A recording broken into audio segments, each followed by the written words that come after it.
నాగేశ్వరరావు అది గూండావో తెలియదు, ఒక ఎక్స్ఎమ్మెల్యే తెలియదు, ఒక రౌడీ షీటరో తెలియదు. బయటకు వచ్చి వాళ్ళ గవర్నమెంట్ వచ్చిద్దట, వచ్చిన తర్వాతట గుంటూరు నుంచి బయట ఉన్న అవతలు ఉన్న వాళ్ళందరినీ నరికేస్తాడట, గుంటూరు నుంచి చివరితలు ఉన్న వాళ్ళందరినీ బయటికి తీసుకొచ్చి తంతాడట. అది ఆయన వాళ్ళ కార్యకర్తల మీటింగ్లో మాట్లాడే పరిస్థితి. అంటే నేనేమంటానంటే జగన్మోహన్ రెడ్డి ఇలాంటి వాళ్ళందరూ బలం అనుకుంటున్నాడు, కానీ ఇలాంటి వాళ్ళందరూ లేదు బల్లెలు లాంటి వాళ్ళు అనమాట.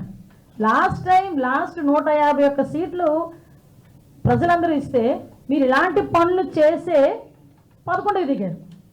ఈరోజు మళ్ళా నోటికి అదుపు లేకుండా ఇలాగే మాట్లాడితే ఆ 11కి కూడా కన్నం పడే పరిస్థితి కనిపించే పరిస్థితి మనందరికీ కూడా కనిపిస్తుంది.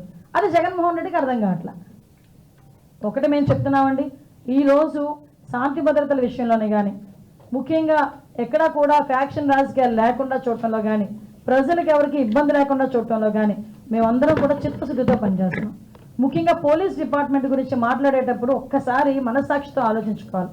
వాళ్ళ ఇంట్లో ఆడబిడ్డల్ని, వాళ్ళ ఇంట్లోని ఉన్న మహిళల్ని ఇంట్లో పెట్టి బయటకు వచ్చి అదే మహిళల ప్రొటెక్షన్ గురించి, అదే మహిళల ఆడబిడ్డల ప్రొటెక్షన్ గురించి వాళ్ళు 24 గంటలు కష్టపడతారు.